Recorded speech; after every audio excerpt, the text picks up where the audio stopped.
Welcome to Magic.ai, the operating system for hospitality. At Magic, we know an operating system is more than just software and systems. It's about people, because hospitality is nothing without them. So supporting the hospitality community is our number one goal. I think there needs to be more of a support system. Like, you have to love this business and you have to love every aspect of it, including sharing tribal knowledge on what is successful and also tribal knowledge of what is a failure. Founded by lifelong experts, we're building the place where everyone in hospitality, from seasoned pros to first-timers, can gather, share, and grow together. Plus, we're crafting scalable tools and AI-supported software to boost your business. Dive into our vibrant community platform packed with meaningful conversations and robust tools and templates designed just for you. Need more? Our custom software solutions have got you covered. From recruiting and staffing to digital playbooks and dashboards, we're working on building a unique hub of resources unlike any other. Magic is your single point of origin for important conversations, accessible tools, valuable insights, and more. Join us at magic.ai. The evolution of hospitality is here.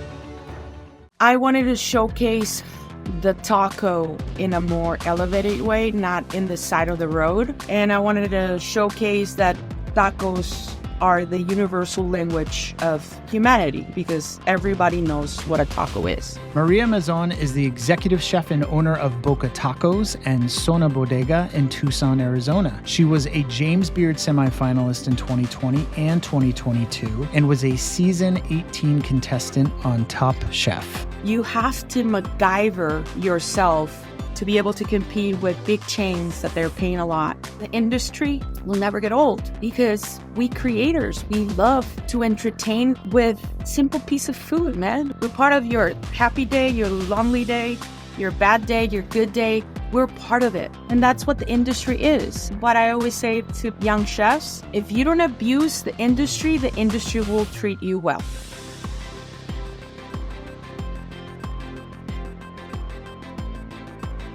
I became a chef by accident.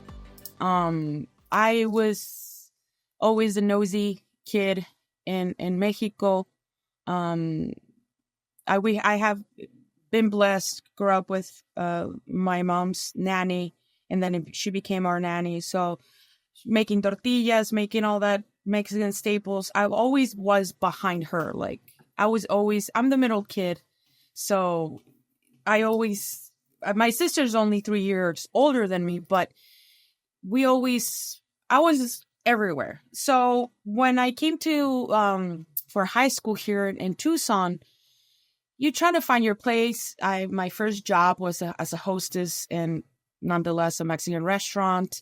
I worked at the Gap. You're trying to figure it out where you belong. College school is not for me. I have ADHD and I have dyslexia. English is my second language, and I cannot stay still for more than an hour. So fast forward, I remember vividly my grandmother passed away, and my brother came to Tucson to do high school so we could live together. So this Mexican restaurant was literally 5 minutes from my apartment.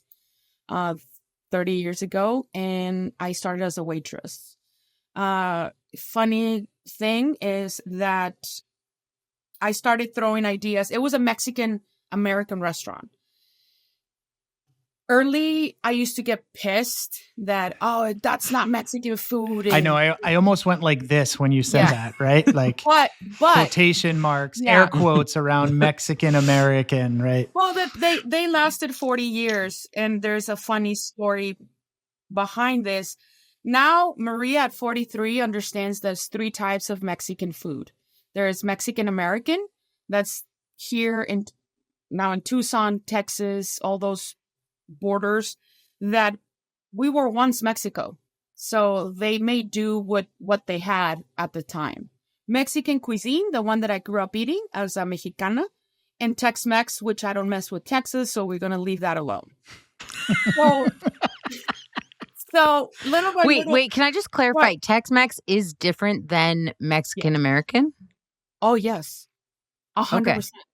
Okay. And that's by virtue of more of the kind of like ranching cowboy influence. I'm like going to say something I'm going to regret here. I can tell already. But No, what makes it like the Tex-Mex? Tex-Mex, I say with a lot of cumin, but it's like the flat enchiladas that we call gorditas or sopes. It's the egg on top. It's the excess of the half chili and the yellow cheese. Yeah. Okay. I'm with you now. Mexican American, it's a fusion of now that birria, it's every, oh my God. So that's that. Okay. Got it. I'm going to go into birria later. So I started suggesting to the owners, we should do specials. It's not Mexican, yada, yada, yada. So, yes, Maria ended up marrying the owner's son when I was in the super closet. And that's how I became a Mazon. Mazons here in Tucson, they come from a lineage of restaurateurs. So people think at this point that Brian is my brother, but he's actually my ex-husband, the father of my child. Okay. Yes, I'm like a novela. Like with I love it. I love it. So I knew I was gay, but I couldn't come out of the closet. Catholic, Mexican, blah. So that's how... I am also Catholic and gay. So I'm yay us! Yeah. We did it. Our podcast. You did it. Yes, we did it. Yeah. Should talk about that for 45 minutes. Oh, we will never end. Never.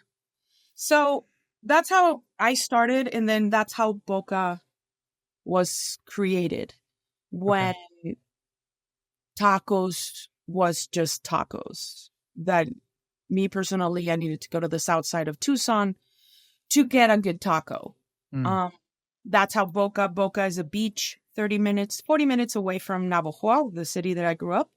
And I was paying homage to where I grew up. I wanted to showcase the taco in a more elevated way, not in the side of the road, which is great. And I wanted to showcase that tacos are the universal language of humanity because everybody knows what a taco is. Isn't that true? Yep. But also, if I needed to be the best taquera, I needed to actually distinguish myself. Got divorced, came out of the closet, broke as fuck. How am I going to be different besides my personal story? I go to the Mexican grocery store, and I found bananas for 33 cents a pound. And I made a salsa out of bananas and habaneros. And that's how my nickname... sounds dope. Yeah, that's how my nickname, Señorita Salsa, started. Being broke and zero background in culinary and in restaurants, I needed to be different. So the blender gave me a voice, and I started traveling through 2-ounce ramekins. And I am the chef that has never worked for any chef. I have never worked in another restaurant that is not mine. And that's it. That's it. Done. Wow. So how did you go from, how did we go from being broke and, just coming out of the closet to owning Boca? Well, I opened Boca with my ex-husband. In the middle so it was already open. Okay, got it. Well, we opened it in 2010. I came out of the closet in 2011, the beginning. So everything, all the shit hit the fan. So we split up. I stay with the restaurant. At this point, it's not pointing fingers and stuff. Just money wasn't there. And I had no idea who the IRS was. I had no idea taxes, payroll taxes. So things were accumulating. I was working 18 hours a day. Mind you, I had Renee that it was 1.5 years old. And he grew up, he's a restaurant kid. He grew up on top of tomatoes. Yeah. He go grab up potatoes, cabbage. So I'm very proud because he's a very respectful kid, and he goes to the restaurants and he treats people the way they should be treated. But that's another story. And that's he's a it. teenager now. Yeah, he's 16. He was my DD this Saturday. I had a competition here in town, and he was my DD. I don't know how to feel about that. So, yeah. So you have a lot going on, right? You have a son, you have a couple of dogs, you One. have Boca Ex-wife. Tacos, One. an ex-wife. Oh no. You have Boca Tacos. Well, I couldn't do two dogs. Not two ex-wives. Oh, okay. Oh, well, yeah. Okay, got it. So down to one dog. Yeah, Lola, the deaf one, the bull terrier that she's next door. The deaf one. Yeah, I have a lot going on. Yeah, Lola. I tried to open right after the show, right after Top Chef. I try to get cocky. I don't know if that's the correct word I'm looking for, or trustworthy. Trustworthy and cocky sometimes can. I try to open two new restaurants after owning Boca by myself. May 29th of next year is going to be 15 years. Wow. I lost my ass. We're in the middle of lawyers, and it's so super fun. And my personal life took a hit. So I am now where I was 14 years ago, but I love it because now I have the knowledge. I have the hunger. I have the desire. I have the fear, but they're two different fears at this point. This fear was coming out, what I'm going to do, my it was like literally limbo. This fear is like, shit, I'm going to do it bigger second time around. So that's where I'm at. So I saw you have a bodega. Is that? Yes. Okay. So, and the bodega is next to Boca? Yes, it's next door to Boca. Sona was born thanks to the pandemic. I always wanted to open a tortilla factory, bring in maize, fairly trade, nixtamalize. I think it's an art here in the United States that is getting lost. Ironically enough, being Arizona, being a border city or state. So I opened it with my baby brother, and it got I brought the machine from Mexico. We get the maize from Mexico. Then I put a stop on it. I went and did Top Chef, came back, reopened the bodega in the sense that we find kitchen stuff, like anything for your kitchen. We host about 14 Tucson brands, and that don't have a house, but they do spices, salsas, whatever. And then I have my little studio for my Instagrams, TikToks, and all that. And then I have 3 small tables that I do private dinners from. So, nice. Oh, lovely. Yeah, That's great. I was getting stuck doing Boca tacos, even though I'm writing a book as well. So I was getting stuck just cooking the same and just being creative in the salsa wise. So I needed to challenge myself. And after the show, open a lot of doors, open my mind. And now I'm talking to you fancy people. I do want to talk about the book, but before we get into talking about the book, I just want to ask you about, are you familiar with the brand Hacienda? Yeah, we use them.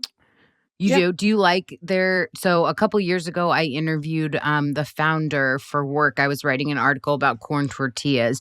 I believe his name is Jorge Gaviria, and he was lovely and really helped me understand where they're getting their corn from, and the desire to pay living wages to the farmers. Can you tell me a little bit more about that? I used Hacienda at the beginning. Now I'm using Hacienda and Talmex. I think I'm pronouncing it correct. It's just at this point, sadly,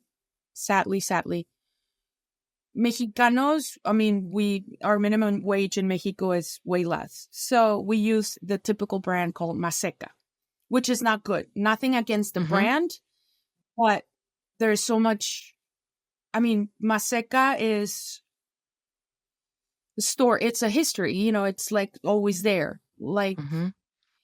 and now brands like Macienda, Taume, like they are putting It's also really processed, right? Isn't it? Pretty highly processed. Yeah. Yes, it is. It's Yeah, caca. yeah. So I wanted to taste a true tortilla, but because this has been my battle for 14 years, people in the United States have this misconception of Mexican cuisine being cheap, fast, and, for a drunken night. The tacos and all the other chains. So to raise that stigma, I have to sell a dozen of tortillas, mainly fresh, with no additives, with literally 3 ingredients, which it's maize, water, and salt, to $5, $6 to break even. People freak out. What do you mean? $5. Right. Like, I can get them for 15 pesos or 20 pesos in Nogales. And I'm like, okay, drive 2 hours, get to the border, or go to the shelf, go to any grocery store and buy those packages on the shelf that have more chemicals than. So that's been the battle. But people like Macienda and Talmex and other brands are making it easy for us that, yes, I'm Mexicana, but I don't have the luxury to go back and forth in Mexico. I don't have the connections, and they actually are, I don't want to say the middleman. I'm the middleman. They're like the main people, and just to get us that premium product. Well, and there's an education component that has to happen between you and your clients. I've been trying to educate them for 14 years. Right. That my biggest misconception also, I remember I was on the show and lovely Padma always gave me shit to cook too much or serve too much. I am traumatized because when they come to the restaurant and they see a taco for $5, $6 with premium, like my salmon taco, I bring the freaking salmon from, and I have to serve a lot to make the customer, they to justify. Yeah. To justify. So Padma was saying that your portions are too large. Is that what you're saying? Too large. And I said, well, gave the spiel, and she's like, what? They couldn't believe that people were giving me shit. And I said, well, welcome to the border towns. Well, in America in general, right? It's like we have this perception that more is better and cheap is better and cheap fast is better is, right. For sure. And now I don't care. I mean, I do care because I have to pay the bills, but I buy organic. Imagine being the chef and, well, I'm the owner and the chef. I play 2 hats. They do hate each other every once in a while because the chef wants to buy truffles and make a truffle taco. And the restaurant owner tells me, you're dumb. Yeah. You're not going to because you don't have money. Right. So that's it.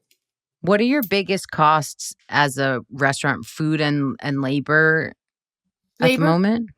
Labor right here in Arizona is $14.75.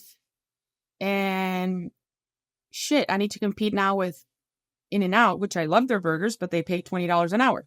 Mm-hmm. I have to compete with people that have investors.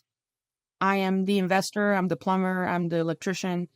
So all those restaurant groups is very hard to compete. Labor, food, I'm very tight. I do the shopping. I don't order from the big trucks. I don't. I order from one local, well, in Phoenix, that I order certain things, but I go to the restaurant Tipo every other day and I do the shopping. That's the only way I'm going to be able to control my cost. Electricity. I paid almost $3,000 of electricity in June. Jeez. AC. It's all that AC. Well, yeah, it's Arizona. Plus, my restaurant, her face was your face. Sweetheart was like, well, imagine me getting the bill. Right. Yeah, you get that. so Yeah, much. you get diarrhea every time I see those. Like, ugh. So, excuse me. My building is one of the oldest building in Tucson. It's the first Harley Davidson of Tucson. So, Talking my language now. yeah, so it's old, and I have put, because I own part of the building, I have put a lot of money into the building. Mm-hmm. If I And didn't, mostly, and probably mostly into infrastructure improvements that the common yes, guest just doesn't even see or care about, right? It's like, yes, so people will not Yeah. care. I try. For 14 years, my motto is every 2 years you revamp your restaurant. I think people kind of feel they're like in a new restaurant when they see a fresh coat of paint, when they see a, I don't know, a different glassware. It doesn't have to be huge. Yep. A new plant, something that my money is well spent. do you think that's become more important in this age of trying to attract diners? I mean, I'm on all these text threads all over the country with different chefs in different regions, and everybody talks about how to like leverage existing customers, right? Like that is the best spend that you have as a restaurant, is to double down on the people who already love you, who already know you exist, who already associate you with being a special place, right? As opposed to the cost of going out and trying to find new customers and guests, right?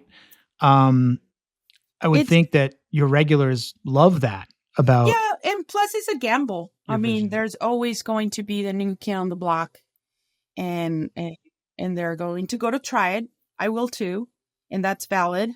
But once you're, like you said, well established, people love you, people respect you, they get to know your staff, and they know they're spending their money well spent. They're getting, a good quality food.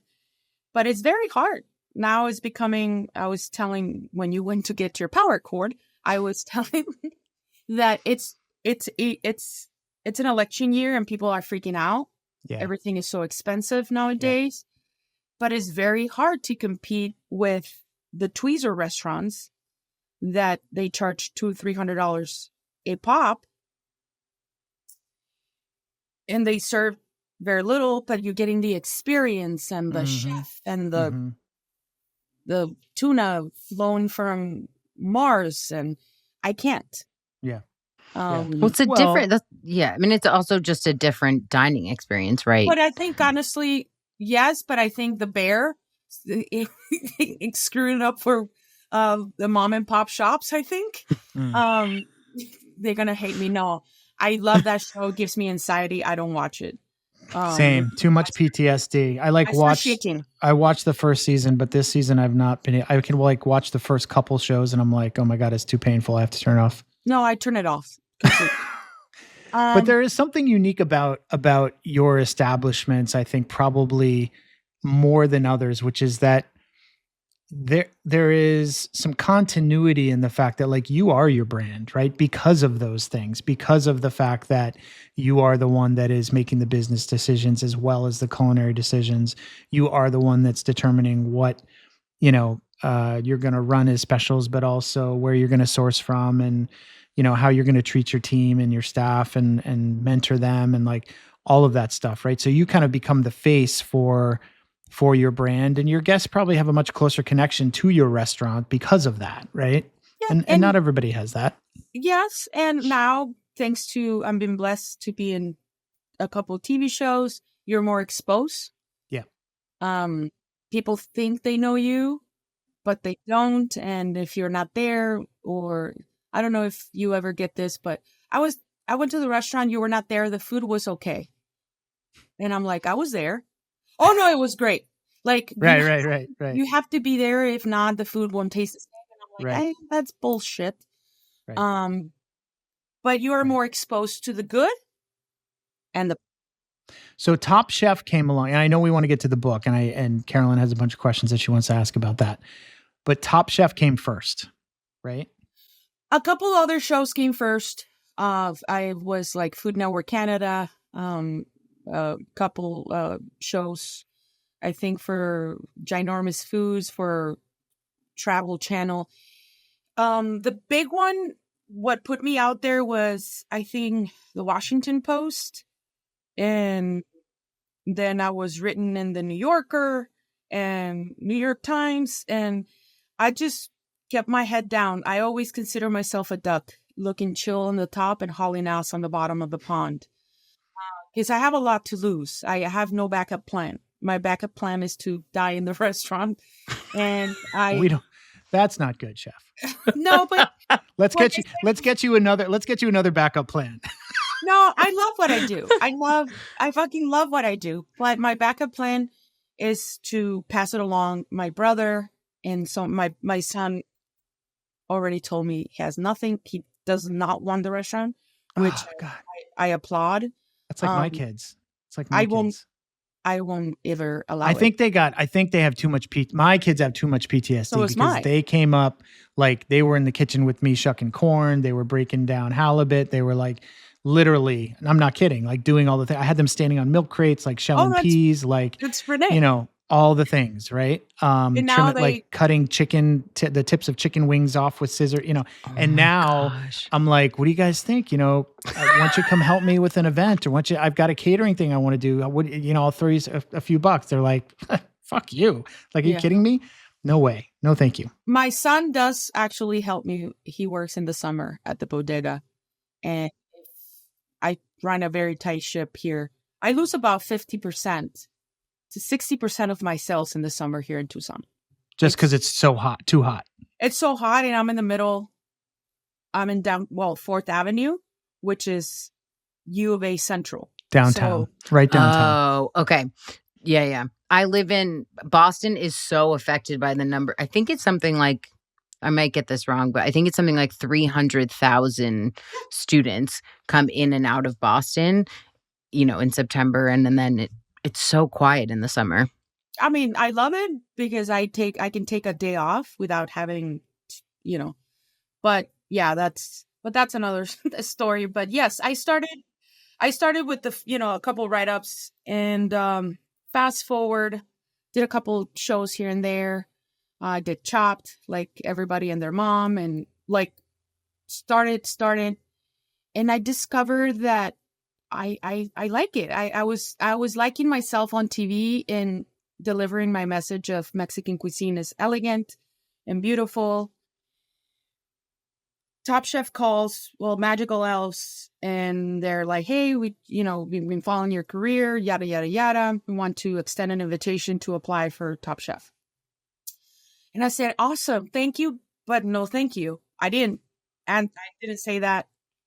I was in the kitchen, and my then wife, now ex, and my son, like, you guys don't gonna believe this. I received an email, yada, yada, yada. You have to do it, Mom. You have to do it. I'm like, literally, I kid you not, about 2 weeks later, pandemic hit.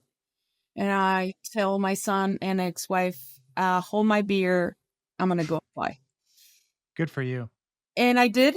I was married at the moment, so I knew I was going to be okay because she's a first responder. I needed to care, and it breaks my voice till this day. I needed to care for almost 30 people. And I knew I was not going to be able to support the restaurant on takeout only. So I was like, I need to do this. Even though you get invited, you still have to go through the whole process. How did you reconcile the fact that you had 30 people to take care of, or at least that you felt somewhat responsible for, and then this opportunity to kind of promote yourself and your brand and I what talked you're to doing? them. I talked to them, and I told them what I told you guys. I said, I'm going to, this is the Titanic. Like, I'm going to be. You were transparent with them. Yeah, I'm going to be in the middle, and we get hit by an iceberg. I'm going to go down. I'm going to go down with you guys. I got the opportunity. I didn't say the show because the what is it called? The NDA. And see, I'm dyslexic. I was going to see DNA. And then, and they're like, we got you, boss. Like, we really got you. So I was cooking for them, calling them like, bring your topper. Like I was selling shirts. I was doing everything to support payroll. They actually took turns to work the to-go window. I'm always going to be thankful for firefighters because they kept me open. There were different houses. They came and, order food. So I went through the process. The process is not easy. You have to fill an application. I remember I had to ask one of my best friends, Dan Gibson, because I speak Maria. My son calls me Mexican Yoda. Like I turn the words and you will never understand something that and then you go to psychological evaluation and you go to an interview with, of course, producers, other contestants, So I told myself, don't get your hopes up. Just knock, check mark 111. I remember it was a Friday, 7:30. I was literally watching a movie because I didn't have a service and they invited me and I said, heck yeah. And I went, scared out of my mind. Of course. I remember the first time I heard Padma's voice, we were like all in line and we were in the middle of the pandemic. So we all had masks. We live in the hotel, got tested 3 times a week. And I remember we were about to shoot the first welcome, and that is real life. And I hear her voice and I swear to God, I peed and pooped, shit myself a little bit. And I'm like, why are you here, you dumb Mexican? You can be at home. A little mole in the pants. No big deal. Drinking wine, shitting in your own pace. No. So I told myself, don't get eliminated first. Check. And I started doing great, but never winning. But I was winning because I was learning. You were winning for you. Well, yeah, because I never worked under anybody. I had Byron that worked for 3, 4, 5, 7 Michelin star chefs. Me, I made tacos for a living, and even the judges after I got judge or whatever, is like, hey Maria, don't throw your I want to take them home. And I'm like, that was, to me, the judges were asking for my food to take home to that was a win. That's awesome. Win. Totally. What a good feeling.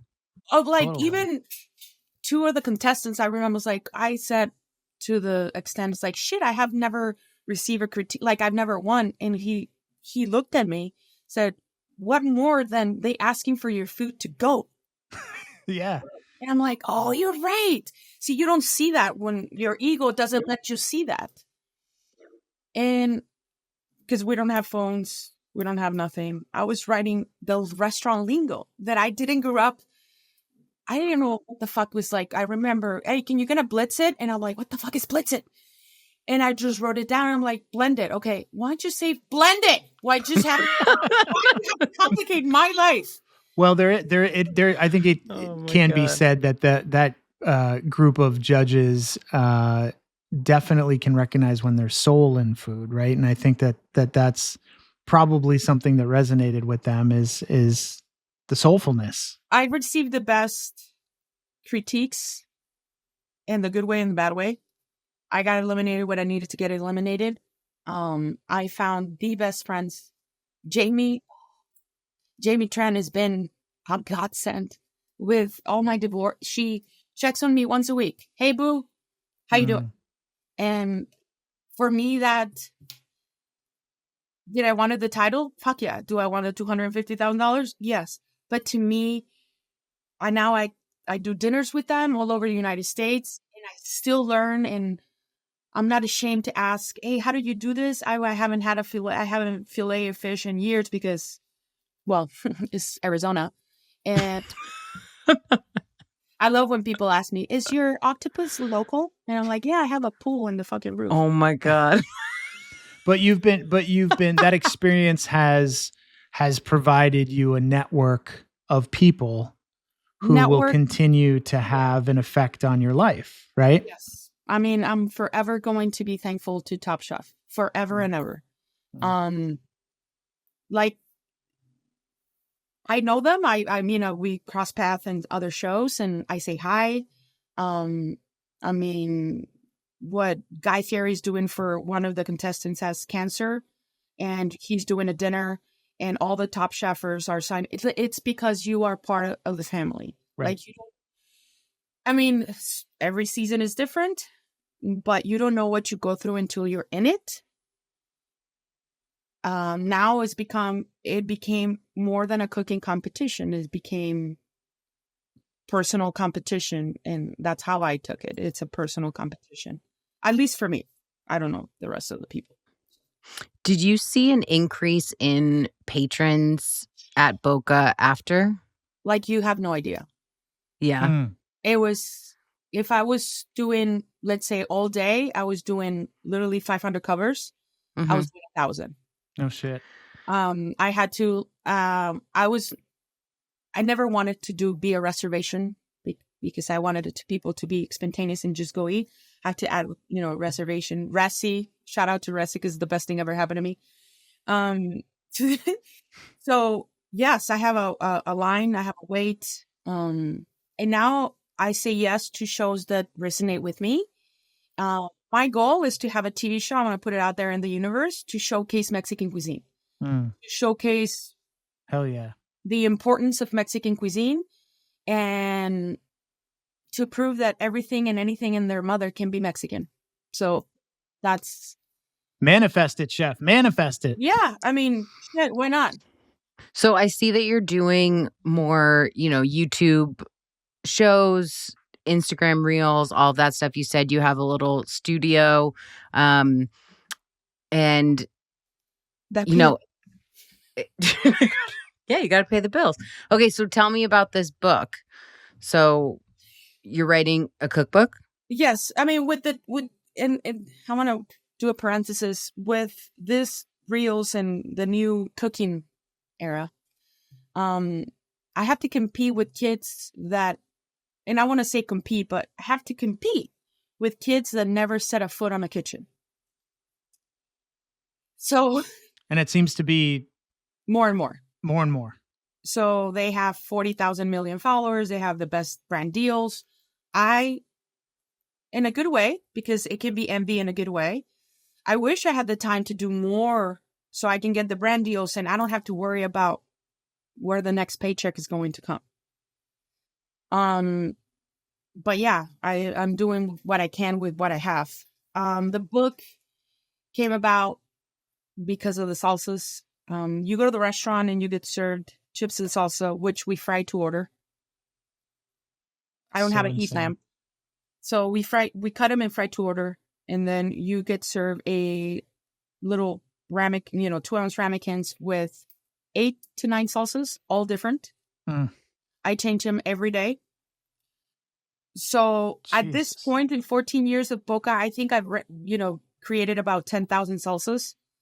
They can be from tomato, tomatillo, yada yada, banana habanero, goat cheese, white balsamic, chile bean, cardamom. I hate cumin. Cardamom. You hate cumin? I do. It tastes like feet. Oh, chef. But isn't that like a staple in... No, not at all? There's no cumin in Mexican cuisine? Nomás, de gringos. But as mexicanos, uno poquito. Okay. All right. See, I learned something. Tastes like feet. Tastes like feet. Tastes like feet. Well, that's another show. That's another podcast. Yes, sir. So, the book came about. I was lucky and had a agent. I have a beautiful, I don't even know how to say the literal or whatever agent. I don't know how to say 3 words. That's one of them. And then literary. Yeah, that one. I have a beautiful co-writer, and she's helping me to put it in normal people's words. I give her what do you mean normal people's words? Not Maria Yoda? No. Yeah. It's, I'm horrible. So she's helping you write kind of... Yeah, she's Jen de la Vega.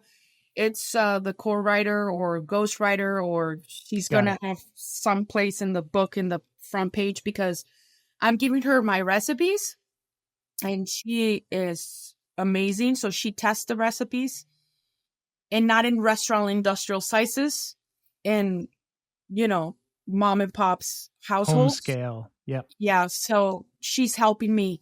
We get together every Tuesday. She's in New York. I'm here. Thanks to technology, and that's how we are writing the book.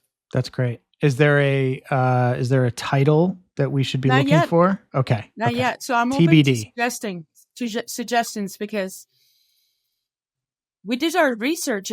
There's very little to none, just salsas.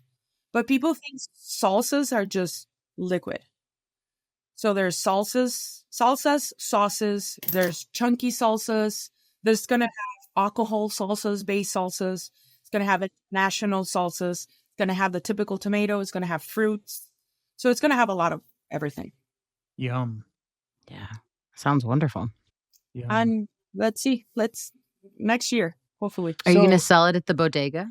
Of course. Of course. Yeah. All different jars and delicious. My dream is to bottle my salsas. I bottle 2, which is a chile de bean and a habanero ash.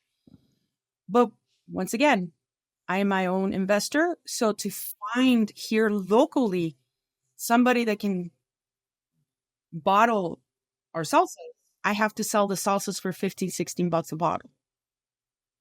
So if you can help find and source local distributors or people that can help you cook in a large scale. I found one in Mexico. It's on the pricey side because they have to put it on the board, across the border. It has to be FDA approved. So I'm trying to work the kinks on that. More I like projects this. Big to come. ambitions. Yeah. TV show, bottling salsa. I want to have passive income in the sense that if I want my restaurant to succeed, I need to take myself out of the equation. Well, and you have to diversify yourself, right? I mean, it's like everybody I talk to that's in hospitality today is like, you got to figure out in some way multiple streams, whether it's events and catering, or it's, some retail sales, or CPG, or, packaged foods and merch, or like whatever. It's like you have to. I think the pandemic helped us in that way because people are like, oh, I'm good bottling whatever. But it's very hard to do that. I wrote my first paycheck during the pandemic to myself, thanks to the PPP money. I have never, ever gotten paid in 14 years. How do I survive? Like that, events, or you charge here, catering. You have to MacGyver yourself to put it back in the restaurant, to be able to compete with big chains that they're paying a lot. And there's one here, that bought a very big restaurant chain that started here in Tucson. I don't want to say the name, but I cannot compete with a Bible of a menu. You can have a family of 7 eating for $40. I can't. You just dropped a MacGyver reference. You're way too young for that, chef. No, please. Is MacGyver back? I don't know. No. 43. 40. Oh, It feels like a great age to be trying to get after as much as you're getting after, though. You know what? If I didn't grab 2024 because it hit me literally in the heart and the brain and the balls, everything. After I literally unglued myself on the floor, 1.5 years in therapy, which us restaurateurs, restaurant people, industry people, I am big advocate for therapy. We need it. I'm learning how to love exercise. I've been boxing for a year. I have a great trainer. I have lost 48 pounds just to be back healthy. Congratulations. I still love my wine, don't take me wrong, but I learned how to balance. That was a word that I never knew existed until all this happened. Yeah. So I don't know what I was saying, but it's very hard to balance everything when you are like a one-man show. But the industry is shifting, is changing. And us local independent restaurateurs, we need to do something about it because we're going to disappear. Yeah. I mean, I was talking yesterday with someone, I think it might have even been my mother. Oh, we had an incident last night. It was my wife's birthday. I had called the restaurant that we wanted to go, or no, excuse me. I'd gone on the website of the restaurant that we wanted to go to. They said for reservations of 6 or more, give us a call and make a reservation, in person over the phone. We were 6, so I called. The phone rang, it went to the voicemail, and the voicemail gave the instructions that if you wanted to make a reservation request, leave it here and we'll call you back, right? Now we kind of live in a small rural area. And so I hadn't heard, admittedly, I'm going to admit, I didn't call back to verify that they had actually listened to my message. But I made the assumption that I called, I left a message. It's a Sunday night. We're probably good, right? Maybe that was stupid. But we showed up and they said they couldn't accommodate us. They hadn't heard my message, but it wasn't even any of that stuff. It was kind of the dismissal of we're full for that many people tonight. We just can't, sorry, we do. She's like, we do takeout. I'm like, oh no. Okay. And it just was a reminder that hospitality is in a place right now where it's changed so much, so drastically, so quickly. I talk a lot about how COVID was one thing, but post-COVID is kind of a whole nother thing. Oh, no. I feel it's more fucked up than ever. It gave assholes a place to exist. Yeah. Okay, so Matt, let me just dig in. I want to get a little more. What do you think would have happened pre-COVID? I mean, I might just be using COVID as a mark in time. I guess what I'm trying to say is that I just feel like there's been a shift away from operators and owners and their staff really I'm going to interrupt caring. you there, but I guarantee you, if the owner would adhere the message, that would have been done. Or knowing, the thing is, where they have it wrong at this point is that call, leave a message. I mean, now people are used to boom, boom, boom, done. Right. Do it online or whatever, the app, That is an operator mistake. I think for me, it was just more it was just the kind of nonchalance about it, right? The kind of dismissal and the lack of care. She's like, the hostess was like, you can wait for a bar seat. I'm like, well, I have 6 people. What are 6 of us going to stand here and wait for a bar seat to open up? And then none of us are going to be sitting together. I'm like, forget it. So I think, I feel like maybe just because I'm an old, a old crusty white guy, I don't know, but I feel 2, 3, 4, 5, 6 years ago, there would have been more of an effort to kind of be like, okay, well, we messed up. We can't seat you right now. I can get you in half an hour or whatever it is. I don't know. I just feel like it's the just hospitality part. Yeah. I would have pull up a table out of my butt because that's who I am. Yeah. Well, and your restaurant in 2024, where honestly, isn't the goal to we should all be capturing as many sales as possible. Yeah. To me, I always say quality versus quantity, but that's in life. In the restaurant right now, I'll say yes to everything. I went back to basics. Myself, I reset because I was in that position that Matt is saying that we were so busy because of the show and other things. And we had the luxury is okay, we cannot seat a party of 10 because we have so many. No, the everything wears off. The novelty of everything wears off. And now I am back to basics. I'm on the line. Yes, I have the luxury to come home to my son later. I don't have to close the restaurant myself. But what Matt is saying is all of us, yes, COVID gave us a reset in the personal life. I think the hospitality world needs a reset where it's going to happen. En español, we have a saying, el que tenga una tienda, que la tienda, y si no, que la venda. If you have a store, you have to tend to it. If not, just sell it. Yeah. Right. it's when they go to my restaurant, they say they don't like stuff. I take it personally. I'm like, why? In this, and what did I do wrong? Okay, I go and call my prep guy. We'll find to the bottom.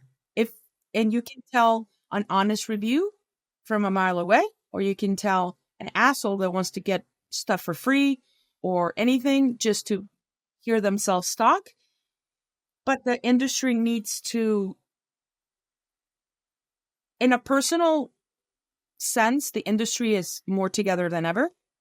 In the sense, the Me Too movement and all that, all that. But itself, hospitality itself needs to take a deep breath, a 5-minute timeout. Yeah, well, and it's also this generation that we're trying to inspire, right? And I think that's the crystal generation. Like it's just so hard. How do we, what are the things we can leverage that we love about hospitality to try and get that next generation actually interested in pursuing it? It's like it's just change, right? The whole dichotomy of hospitality is about what is in it for the guest ultimately, right? Trying to make the entire experience about that. And now we live very much in a time of what is it going to do for me, and like, well, yeah, but you have to understand now we're competing with that, and we're competing with people sitting in their computers making a living. They can be in their chonies and making zillions of dollars. And there's chumps like us carrying a freaking case of avocados. And I don't know where you guys are, but avocados here in Tucson are $80 a case. Jesus. Yeah. That's wild. I don't know it's where. It's like the $3,000 electricity bill. My goodness. Well, you will cry. You will say, Maria, can I have a shot of tequila if I actually show you my bills? Jeez. Yeah. Where's the minimum wage where you guys are? That's a great question. I don't know. I wish I had an answer to that because it just changed for us in Vermont. I don't remember. Because I mean, we have to make me sound. Give me the information, and I'll make myself sound smart by saying it. They can edit it. Massachusetts, the minimum wage is $15 an hour. 15? Okay. And that's what I think Vermont is raising to. I have been 15. I'm almost 15 for a while, but you need to pay more for 15. And you need to make family dinner, and you need to move about. I am this close to do a OnlyFans naked chef. The minimum wage. What? I will cover. I got it all planned out. I'm gonna cover my face. I'm gonna cover my fucking tattoos. I'm gonna be in an apron, just fucking naked and cooking. I need to make money. You could do an OnlyFans. That's what I'm saying. Like you could do like a chef's OnlyFans. I mean, there's something there. The minimum wage in Vermont. Did you see his light bulb? Like, there's something there. The minimum wage in Vermont is $13.67 per hour as of January 1st, 2024, and the minimum wage for tipped employees is $6.84. For me, it's almost $9 for a tip employee. Yeah. Almost $10. Wow, that's significantly higher. Well, yeah, I have servers that every 2 weeks their checks. Because I put the tips in their checks. I don't tip out because then they're gonna be asking for money. Hey, boss, can I borrow? Hell no. Well, and it's also, I mean, think about what you do, right? Let's take your chips as an example, right? You're buying raw product, right? You're making tortillas from scratch. You're then frying them to order, like the labor of love that has to go into that because that's your perspective on how that product should be delivered, right? On top of the margins that are just tighter and shittier than ever. Like, it's just, those things are at such conflict, right? And like, you're not the only one, I think, that's in that situation in a lot of ways. But there's something we have to figure out there. But okay, going to the chips. Yes, I take pride of everything being a quote unquote scratch kitchen.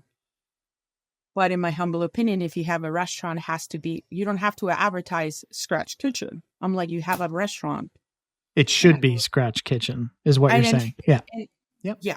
So I get yelled at at least, well, not yelled at. I get, I don't know, put down, or I get, why are my chips not free? And I say, come again?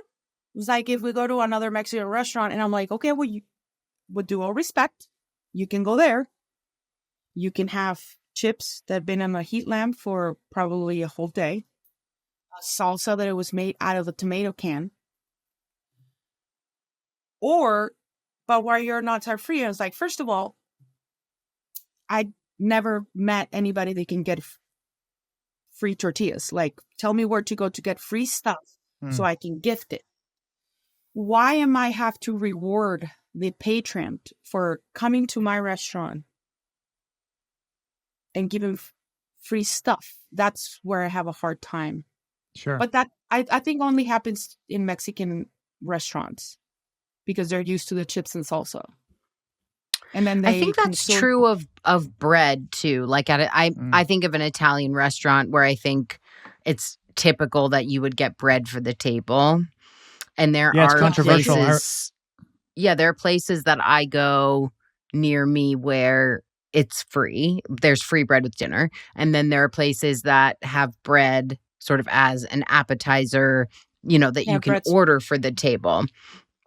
I remember when we had bread in my restaurants and we had to start charging for them after offering them for free initially, in the converse, like the whole campaign that we had to create around how we explain this to the guest, right? It's like, well, we're actually making your bread and it's expensive and here's why, right? Like there was literally, like, I made cheat sheets for the staff to be able to memorize so that when they, people said, oh, and where's our bread? And you're like, well, we now actually have to charge for it. It's on the menu. People are like, what the fuck?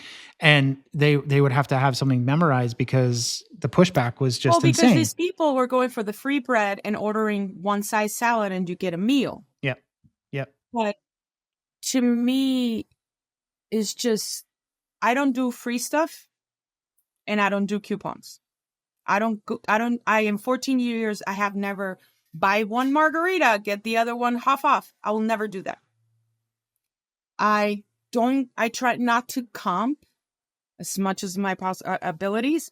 I give gift cards back. Hey, we screwed up. It's a nice way to do it. We screwed up, but here's the same amount. So I do comp, I will take that back, but I give them a discount. Here's $20, $30. Give us another chance. Come back. Out of 10 mistakes, let's say, 10 gift cards, 8 come back. And 6 keep coming back. Exactly. Because they understood that it was a mistake. There were human beings. And it was less about the amount, right? Or the delivery mechanism for that thing. It's more about just acknowledging, right? Yeah. And recognizing that there was a chance there where you could have lost somebody, but your goal was to keep them. And also, it's the customer's ways to say stuff too. Yeah. People think because we were behind a counter, we will take the verbal abuse, or people think because they're hiding behind a computer, they can literally destroy a restaurant when they don't know there's 30 families eating from that restaurant. We talked about the bad part of the industry, but I just want to put it out there in the universe. I love the industry. The industry has taught me how to be a real human being, how to feel the feels, and how to I'm a dork. I put a piece of meat in a taco and I see that customer that chose me for that day to eat, and I see their reaction and they're shaking their head of, fuck, this is amazing. That, to me, the industry will never get old because we creators, we love to entertain with simple piece of food, man. We're part of your happy day, your lonely day, your bad day, your good day. We're part of it. Well, it's community, right? I mean, ultimately, you're creating community. And that's what the industry is. I mean, we've been abused by the industry. But I always say to people, young chefs, if you don't abuse the industry will treat you well. That's it. Yep. You get emotional about talking about I do. about I food. love what I do. I do. I am proud of calling myself a cook, a taquera, a chef. I've been called worse. Yeah, I love what I do. I have more to learn. I have more to give.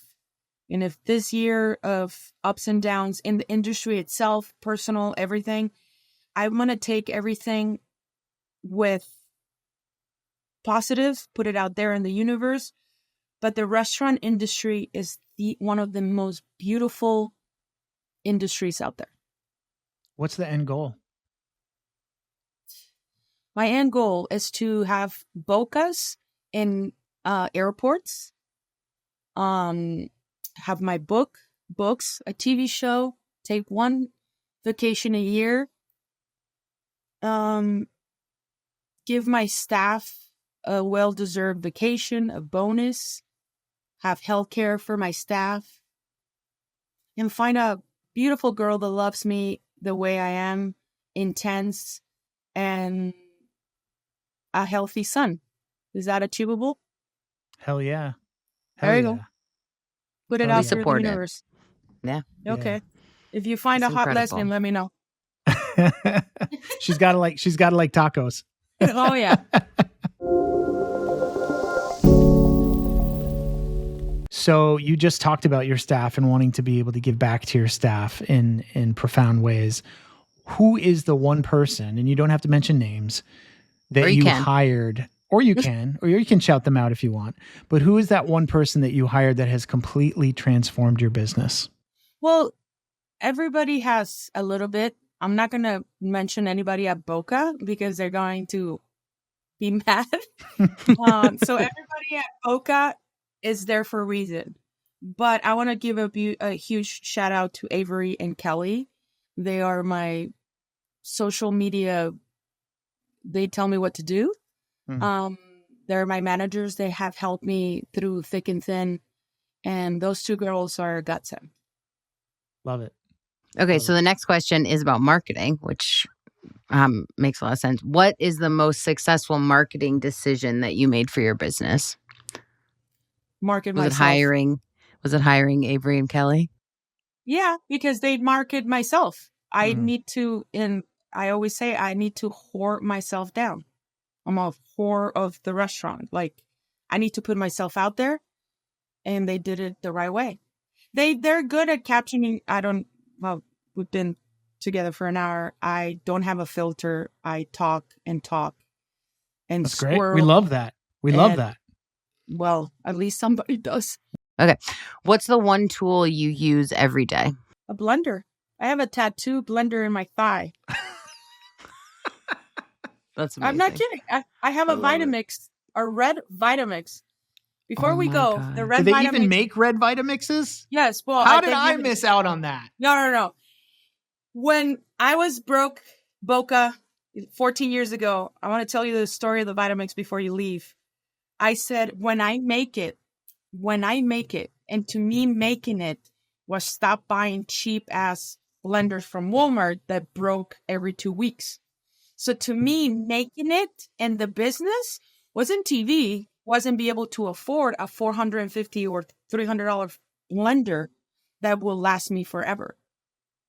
So when I made it, when I paid all my bills, when everything was, it took me 4 years to put the restaurant back to the black because I was operating in the red for 4 years. That Vitamix, you have no idea. Like, it's right here on my right thigh. If you go to my Instagram and go scroll down, you will see me getting tattooed the red Vitamix. I love it.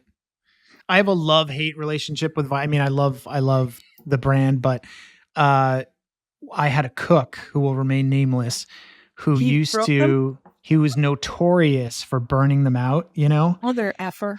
And so I would like get to the point where I just buy a backup Vitamix to have around. Like I couldn't believe it. What was he doing in the Vitamix? I didn't Vitamix? have that issue with anybody else except this one kid. And I was like, what are you doing? You're literally, and I walked by one day and he's got the plunger and he's just like hammering something. I'm like, what? You're killing me right now. You're literally step away from the machine. Step away. Have you seen the XL, the extra large Vitamixes? Yes. I have 2. No, I haven't. Oh, no. I have 2. And like, I talk to her. Like, Ava said, how you doing? How you doing? How you doing? Oh, no. Like, there's... Do you name your equipment? One of my favorite things is to go through with the label maker and just like put names on everything. Like, it gives all of the cooks the idea that like we create a persona around the things that we love and we take care of it, right? Like the rationale is Regina, the Vitamix is Vera. Like, let's see. I'm not there with the rationale. That's gonna be my next. Everybody's girls in my department. Like I always, but no, I haven't named it. No, but I'm looking for a sponsorship for Vitamix because I am the biggest advocate. And I have a thing for blenders because a blender gave me my voice. A blender put me on the map.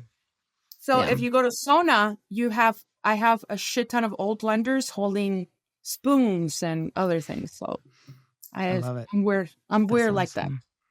All right. Well, we're going to be looking for the cookbook. We're going to be, which is yet to be unnamed. I'm going to throw, I'm up like, dude, I'll give you credit. I will give you 1 penny. Oh gosh. But we're going to look for the cookbook. When any idea when that could be coming out? Probably the end of 2025. Okay, great. Beginning of 2026. So we'll look for Maria Mazon's cookbook in 2025. We're going to be looking for salsas eventually, potentially bottled, ready to go. All sorts of fun, exciting things. Any TV shows coming up that we need to look out for? Yes, I leave in 2 weeks to film. Come back and then leave for another couple of days to film, which I cannot say because of the DNA. The DNA. That's right. Make sure you sign the DNA. I will sign the DNA. But yeah, I have 2 coming and hopefully more. Oh, great. Awesome. Good for you. Awesome. Thank you guys. It was an honor. Thank you for, giving me the platform to talk.